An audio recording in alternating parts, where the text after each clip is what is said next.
Hey everyone, you're listening to the Visually Stunning Movie Podcast, the place to come if you just want some good old fashioned talk about movies. You can find us on Facebook and Twitter, VS Movie Podcast. You can just go to the website, vsmoviepodcast.com. We're on Google Podcasts, we're on Apple News, we're on Stitcher, we're on Spotify.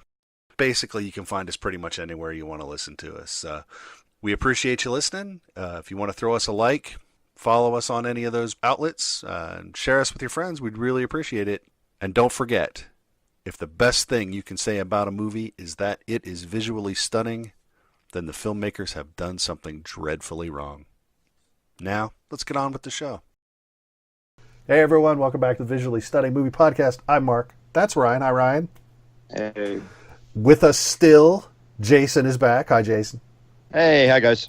This is part 2 of the Avengers Endgame episode, but this one is chock full of spoilery talk. If you do not want spoilery talk, this is your warning. You're gonna hear spoilery talk. Jason, are we gonna hear spoilery talk? Oh, we're gonna spoil the hell out of this. Seriously, if you haven't seen it yet, turn it off right now, please. Don't spoil it for yourself. But then come back after you've seen it and listen to us talk about spoilery stuff. Absolutely. So, you've been warned enough. Ryan, how many theories were wrong from the internet? Pretty much all of them. Well, no, that's not true. Because any theory that mentioned the words time travel was correct. Well, okay, but here, I mean, I didn't pay much attention. I had a coworker who, I don't remember if it was Tuesday night or Wednesday. Anyway, who came over and started rattling off all the theories that they had heard on the internet, and because I didn't pay any attention to that, and it was amusing how many of them were so incredibly wrong, and yet in a couple instances I recognized that they listened to Chris Evans and he was joking, and yet someone took it seriously and then said this. Or, I mean, there were things, there was the whole thing about my favorite question was, so how cool is the Incredible Hulk's new bionic arm? Wow. And I was like, what the hell are you talking about? A bionic arm? And he's like, well, yeah, because there's the guy who saw the version that wasn't the finished special effects. I'm like, oh, wait, hold on. Okay. Yep. So I know exactly. I got you. And that's what you get for listening to a guy who doesn't know anything about what he's actually looking at. Yeah. Can we start with the one spoiler that I actually did call? Okay, I got Facebook, two, so we'll go on this. Okay. As as we're building up to the film, in the FanX Facebook page, Salt Lake Comic Con. Sorry, fuck you, San Diego. Yeah. Yes. When I said they're gonna make us watch Clint watch his family die. Yep. Oh, yeah. And out the gate, what did we have to watch? I leaned over to my friend when the lights went dark, and I was like, watch, they're going to put us back where, like, just in case you forgot where you were last time we were here. Here you go. Yes, the pit of despair. Yes. Well, and it's an interesting beginning to the film because it takes, first of all, it just jumps right in. Oh, yeah. Yes. I mean, you literally, it's just, oh, wait, okay. When it started, I think there were people who were like, oh, we're done with previews? It was pre-splash. Anyway, so it jumps in, and I think they draw it out just enough that even the dumbest person in the audience at some point will go, oh, wait, I know where this is going. And it's not gonna be good. Oh, dear. As soon as they showed the Barton family, it's like, oh, shit, I'm right. Oh, damn. Oh, God damn it. I don't want to watch this. No. Well, then the question becomes, well, how many? And then it becomes all of them. And then you're like, I did call that because if Clint had anything left, he would not have taken the path that he took. He had to lose everything to get to where he was in this film. So that was a given for me. I think that's accurate. So if he had anybody, he would have internalized and become a protector as Yeah, opposed to what he became. But he didn't have anything, so everything had to go outward. And, he would have and that's what basically happened. become Nemo's dad. Yeah. To go back to Finding Nemo. Yeah. Sorry, I have a toddler. Yeah, right. That's okay. Nemo's one of the good ones. Ah, yes. So yeah, so that was that opening was just stupid, and I was happy that I called it and completely depressed that I called it. Jason, settle an argument for us. Oh boy. No, it's not an argument. We disagree on the rescue of Tony Stark. Okay. Ryan believes that Captain Marvel was sent to recover Tony Stark. And I do not believe that. I don't know if "sent's" the right way. I mean, she went out. Yes. I mean, your friends are in space. Go find them, please. I don't see how she would have even. There would have been. Well, I'm trying to think if that would have been the case. There would have been something I think they would have shown on screen, of Fury contacting her, or there would have been some bit of a text message. Well, we had no way of knowing Fury knew Stark was out in space. No, Fury paged her. I'm talking post-credit Captain Marvel scene. Yes, but I feel that's a continuity break. See, and I don't have any issue. Because all she did was show up and say, "Where's Fury?" They have no idea if Stark is still alive, B, where he is in the universe. That's right. I was looking at that little bit out. That is my one continuity issue. So I don't know. Someone out there, if you can solve that, there is the possibility us. that they sent her out to try to find the. But her whole complaint was that she was dealing with everything that happened on Earth everywhere else. She doesn't have time to go on a one-man search and rescue when there's no guarantee that there's even a man out there to rescue. But they could have gone along the lines of that. If they're there, they will likely have more information to go by. So there is that possibility. Yeah, they were the people who actually faced off against Thanos in the flesh rather than dealing. But they more. Well, I just there might be behind the scenes, but like I said, because there's no one on Earth. No, well, you know what? Here, I'm going to give it to... The only way is if... No, because even Rocket's not going to know. Well... Rocket's not going to know. Wouldn't have known. He may have had some way of knowing where the ship was, though. So she may have been sent to find the ship and see if there was anybody there. That could be. Maybe. I mean, it's a stretch, and like I said, I'm already kind of disappointed in myself for forgetting about the stinger at the end of Captain Marvel and not realizing where that fit in. So... That's the only thread I can kind of connect them. And then the whole Rhodey comment. Yeah, and speaking of New Girl, where have you been? I'm sorry, I loved that bitch. Oh no, look she that was I know, but that was a great line. But again, it's like so she hasn't been there till now. So it's like when she arrived with the ship was when she showed up. That's the way I read that. Like I said, if someone out there can prove me wrong, please tell me so I'll feel better. Because remember, at the end of Captain Marvel, she showed up in uniform versus there. I think remember it was just Steve and it was Steve Nat. and Nat and Natasha. No, because there was a third one. Was it Rhodey? Because the power ran out on the thing, out on the beeper. So there was three of them. That's right. So there were three of them. So yeah, I only saw it the one time. And if it was Rhodey, he'd already known the new girl.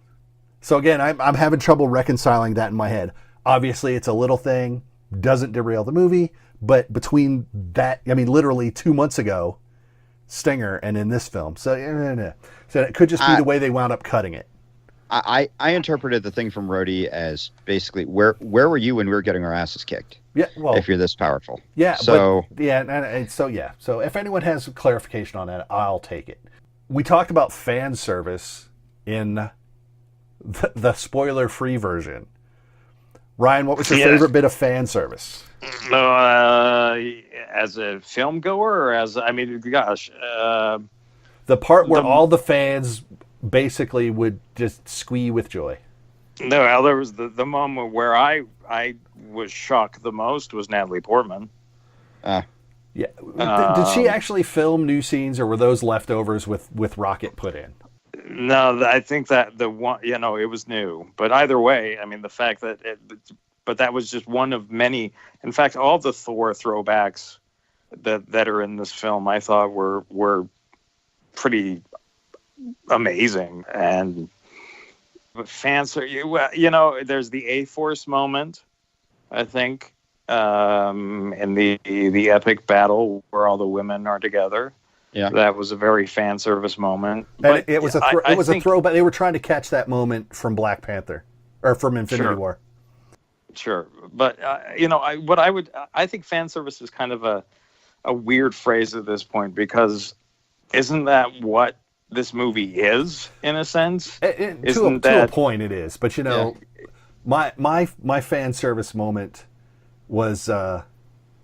Oh man, I don't even know if I want to spoil that, because it was my favorite moment. Like literally, because I saw it coming and I'm just like, oh please let X, and then it happened, and that was my giddy. And I don't know if I want to spoil that one. But it involved the Star Spangled Avenger. Let's put it that way. Yeah. Oh, okay. Yeah. I think it's one of two scenes. You don't want to say it, so. It also involved the phrase "I knew it." Yeah. Okay. So that was my moment, because that had to happen at some point, and then it did, and I was just like, sure.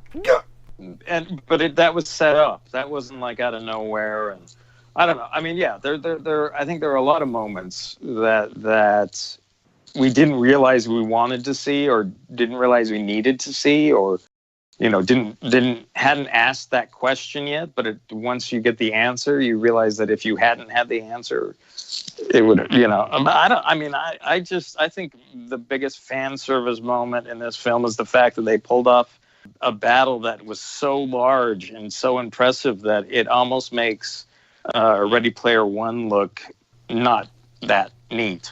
Oh yeah, and is that everyone? It's like, you wanted more. That was a great line. Can we talk about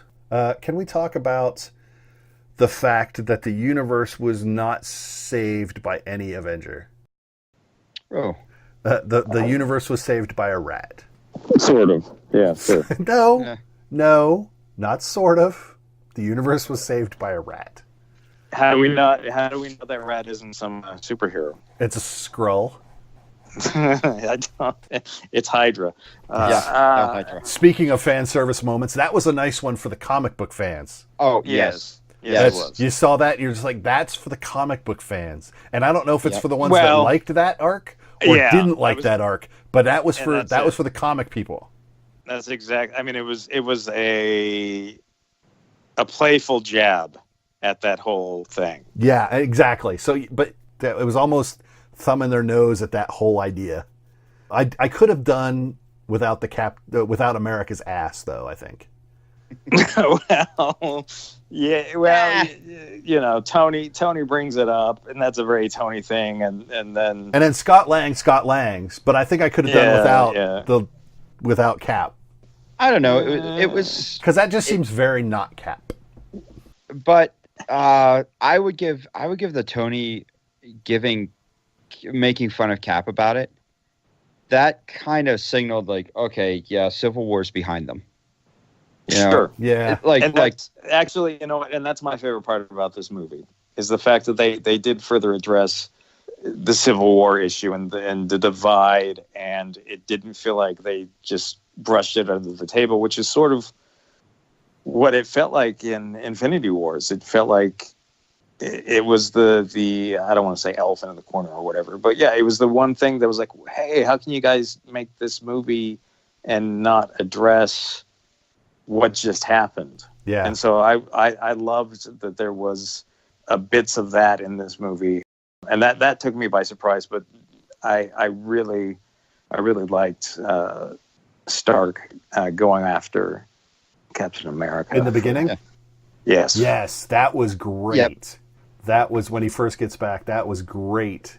Because that was all of Tony's pain. That was all of his. I mean, that was pain from Spider-Man. That was pain from Civil War. That was pain all the way back to God. I want to punch you right in your perfect teeth.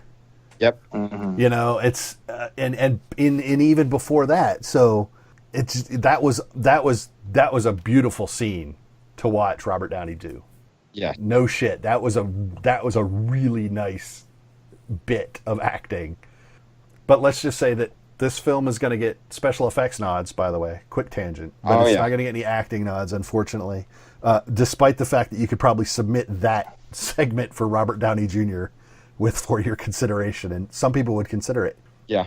They did a lot to him there. Yeah. Ryan, you mentioned girl power, the girl power scene. Yeah. Let's talk about, and because this was a point of discussion going into the film, by a lot of people anyway, how much Captain Marvel involvement would we get? Oh, well, yeah, not much. I think that Captain Marvel's going to be a problematic character in the sense that she is such a force. And I do like when she is in this film, there's at least one moment where you realize that she's been outsmarted. And that for all that power that she has, that still doesn't make her invincible. But yeah, I mean, this film was about the core characters. This film wasn't about all the new characters that we've been introduced in Phase 3. This was about going back and stripping it down to what it was, and throwing in a couple extra characters. But this is really more about that original team. And I don't think there was really enough room to include some of the newer characters, which is why a lot of them turned to dust.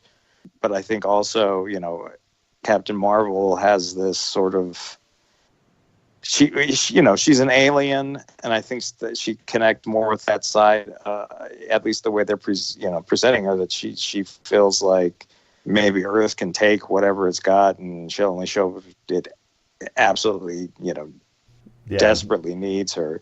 But, they kind of address it, in there about how, there are other planets that don't have you guys. Yeah.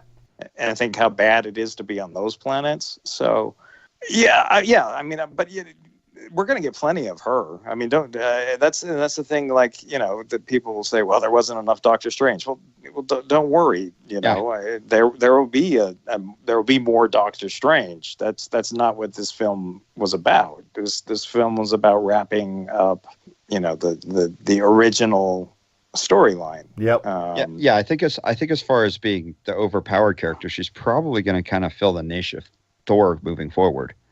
It's like, well, why you could end this right now? Why are we still fighting? Yeah. Yeah. Speaking of Thor, the dude Thor. Hey Lebowski. Well, yeah. Now the question is at a con. So are you Thor or are you the dude?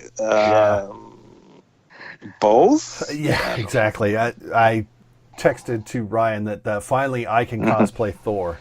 Yeah. So. Hey, if I can be Spider-Man, you can be Thor.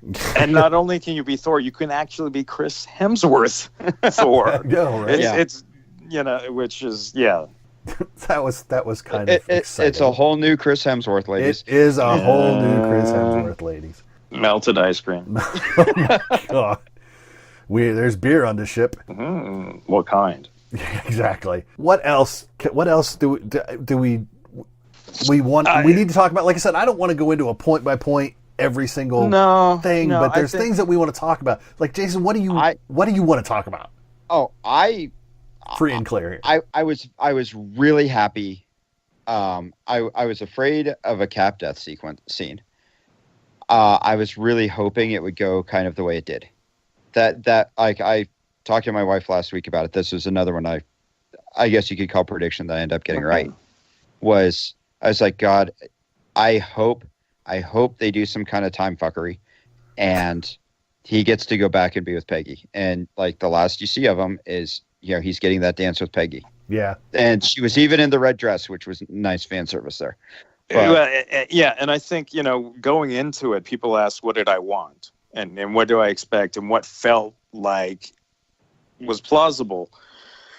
And with Cap, for me, it didn't feel like killing him was going to. I think. I was afraid it was going to be some heroic sacrifice required, and he was going to be the one to do it. That's too easy. Because he feels like the one that would do it, and that's why he wouldn't be the most powerful choice. Which is why I was sincerely hoping it didn't go that way. So I think, and there were moments where you don't know. It's like, he just took a pretty hard shot. Is he going to get up from that?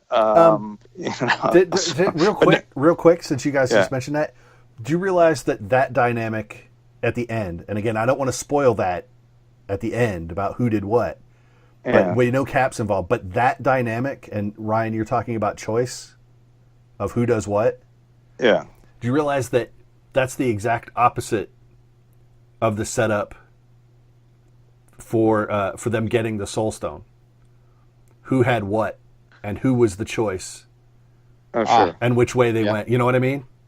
Yeah. And so those choices were like the mirror image of one another, but they're both completely in tune with the situation where they're at. And you mentioned that choice, and it just dawned on me that choice is made twice. Yeah. But it's made exactly the opposite in two different parts of the film, because it has to be made differently in two different parts of the film. It does screw up a film that's been announced, but I think they're going to go back, but. I think we all knew it was going to be a prequel anyway. Yeah, I don't think anyone thought that it was going to be the Black Widow film was actually. It might run parallel to something, but I don't think anyone ever thought that. Knowing Endgame was coming, I think. If you thought it was going to be anything other than a prequel or something it happened earlier. I think we all would have agreed that makes the most sense. Oh yeah. But about the Peggy ending, I think that's something that audiences needed to a certain extent, because Steve Rogers as a character, he is the prototypical good guy, and while happy endings don't necessarily always happen, and particularly in these sort of films, if you're going to give somebody a happy ending, and who's the one of all these people who could probably fade into the background and who doesn't need to be, who will probably sit back and say, I've already saved the world twice, 3 times, and that's more than enough. I just want, to be with this person that I love. I would have done the end differently. It ends how I would have ended it, but in the sense that he gets to go back and spend time. But for me, the scene that I would have preferred rather than them dancing was the scene that was set up earlier, where he's in the office and sees her through the window, and he gets to see her for the first time. I would have liked to have her be allowed the opportunity to see him for the first time, because to me, him going back and being in a position where, he just happens to bump into her, of course she's there. That's a completely different, whereas his appearance in her world in the 70s would have been a radically different and kind of crazy sort of moment that I really would have liked to have seen. So and he went back farther than that. Sure. Because he had to. Yeah. Based on what had gone before. So, but regardless, I wanted that moment between them, and to not have that. That's one thing that I would have written differently. Right. But that said, it was the ending that I would have given him.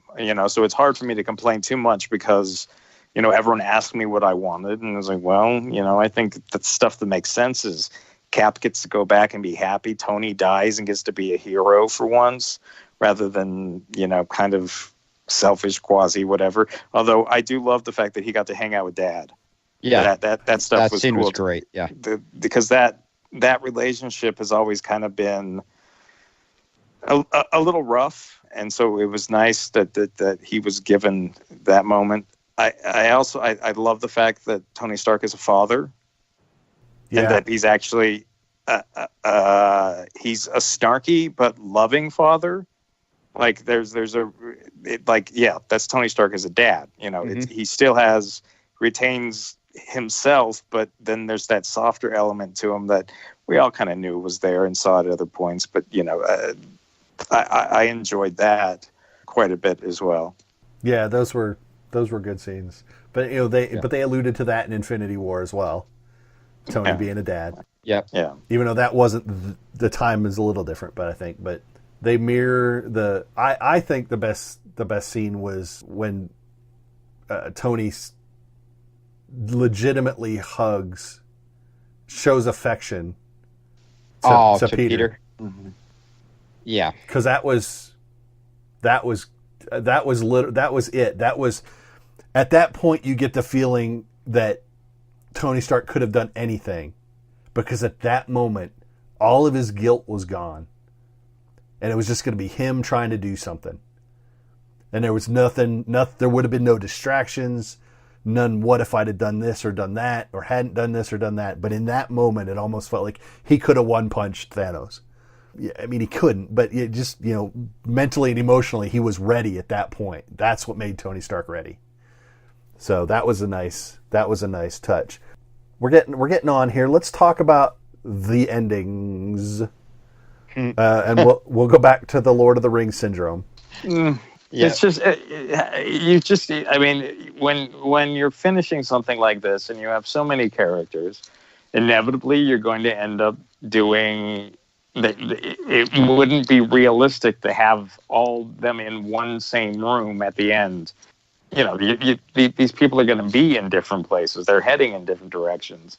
So yeah, I mean, does it feel like it's little vignettes that are tied together at the end? Well, yeah, but you want each character to get the proper send off, that they deserve. And yeah, they were. I don't debate their necessity, but there's a lot of them.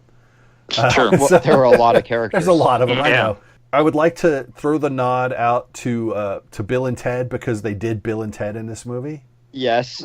Oh, they did a lot. Well, and Back to the Future, and a lot of The Back to the Future, they reference it as that's not how time travel works, but they did a lot of Bill and Tedding in this movie, which sneaking around and So, and we'll put it back. We'll take it and we'll put it back. And, and I was, at one point I was just waiting for, remember the trash can. So, but no, seriously, there was one strand there. There's a particular individual who takes a particular little square object and opens up a little dark strand. Yeah, well, I think that strand is going to wind up on Disney Plus. Well, it might, but for all their planning and all the great stuff that they pulled off, they seem to have forgotten that they they dropped the sports almanac.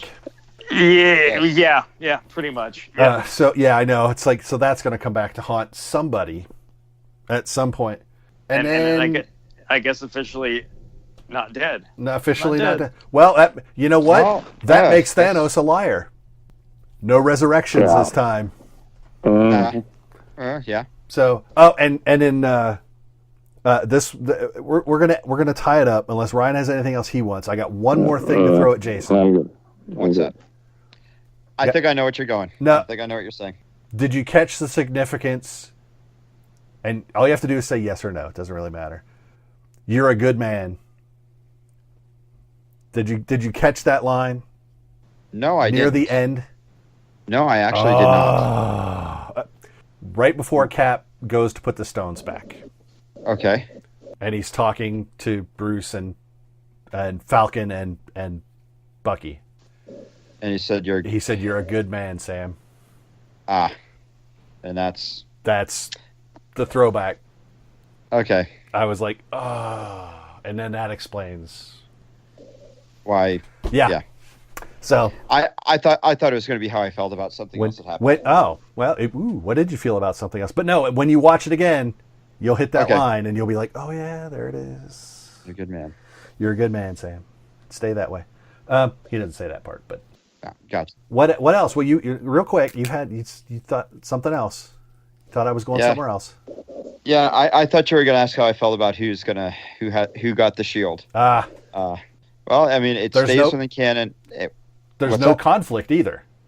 No, because who did and didn't, or who didn't, is okay. Yeah, and I think because that individual knows that they're not, and they can't be. He could do the job. Unfortunately, he can't be Captain America because of who he is.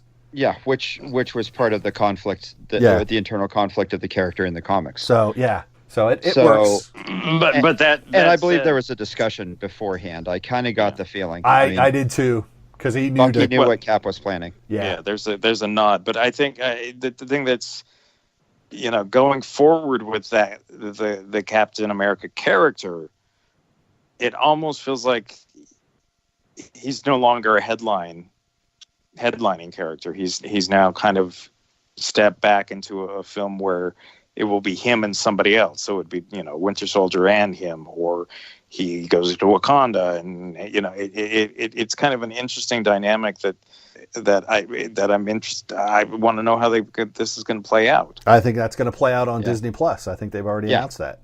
Yeah, they've already announced the series. So that's where it's going to wind up, which is I'm okay with. But yeah, you're right. It does relegate Captain America back a little bit to more. Well, I don't know how they're going to do the series, so I don't even know. But are they going to, is he going to become more of a national symbol again as opposed to an international hero? So I don't know. I don't know how they're going to do that. I have no idea. That's a lot of spoilery talk. About a half an hour for a 3-hour movie, so a sixth of the film's runtime. We could have probably got another 2.5 hours. Yeah, they did, so we probably could have too. Yeah. It's I mentioned fan service in the spoiler free one. We talked about fan service here. I think in the end, Ryan, you are correct. Is that this film has to basically be nothing but fan service in the best way. To tie up all those ends, and give these characters the send-offs that they all deserve. No matter where that send-off takes them, it is a logical and complete way for those characters' arcs to end at this point. Fan service it's the right word, and I didn't want to demean it. I hope nobody thought I was demeaning the phrase fan service, because it does serve a purpose, especially in a film like this. Whew. What do we got next week? Yeah, Ryan. Well, 2 weeks from now is Pikachu. Yes. What is next week? I don't. Next weekend. What do you got? There's Long Shot, which is the comedy with Charlize Theron and Seth Rogen.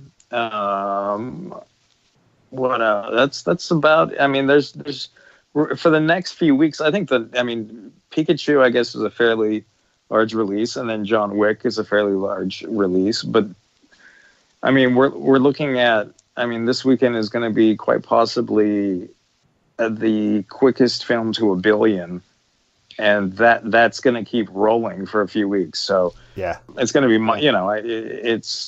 it's remarkable what they've done. It's a huge hit in every country it's been released in. Endgame, yeah, it could, in theory, they're predicting. Initially, they said about 750 million for opening weekend, but now they're pushing that at close. It might hit $1 billion, which is just utterly ridiculous. Well, if you just look at the screening times around here in little old Utah. Well, but we're more.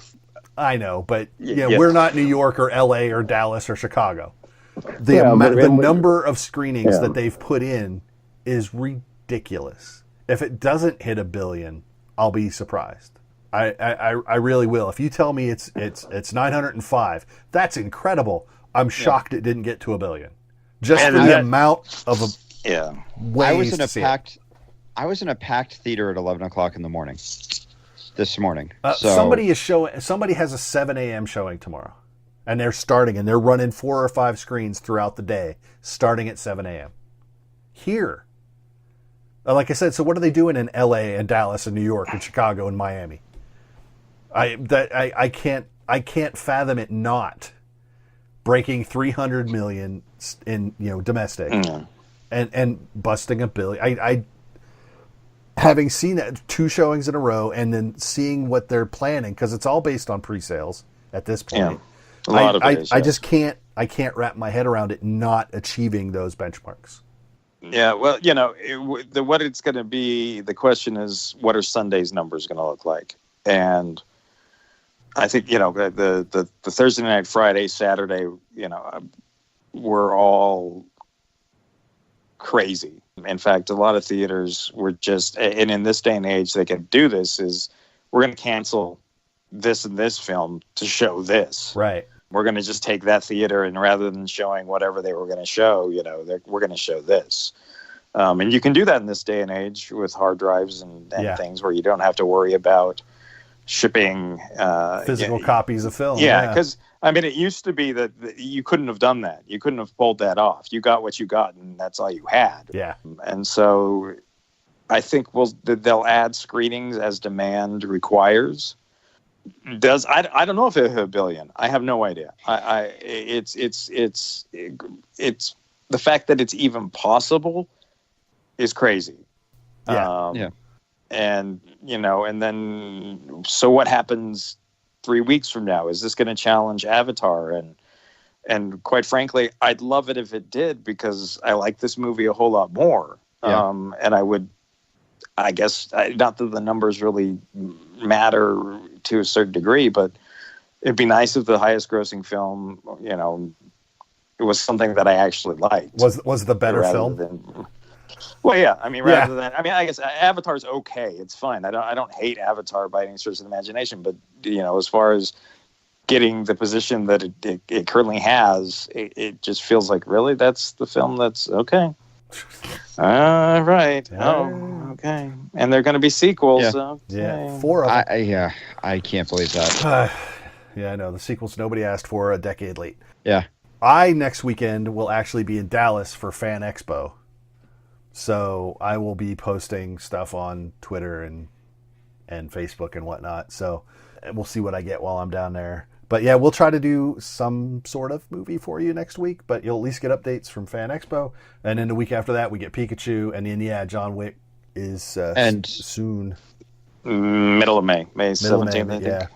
And Mark, was that Fan Expo where you're doing a couple of panels? No, actually, that will be the Memorial Day weekend in Phoenix. Oh, okay. I couldn't remember which one. I'll be sitting on a horror panel, horror films with twist endings. And that's actually the last panel of the event on Sunday. The first panel I'm doing is actually Thursday, like 5 hours after I land in Phoenix. It's going to be film as history and how film versions of history impact how we look at history. Oh, okay. I know it doesn't sound really sexy, but I like movies and I like history, so... Sounds interesting. Yeah. So I'm looking forward to having a good time doing those. So if you're in Phoenix and you're going to Comic-Con, Phoenix Fan Fusion, swing by one of those 2 panels and say hi. So till next time, I'm Mark. That's Jason. Thanks for coming in, Jason. Appreciate it. Thanks for having me. Yeah. No problem. Anytime. And Ryan, we will see you when we get a chance. Yeah. Thanks for listening, everybody, and we will talk to y'all later.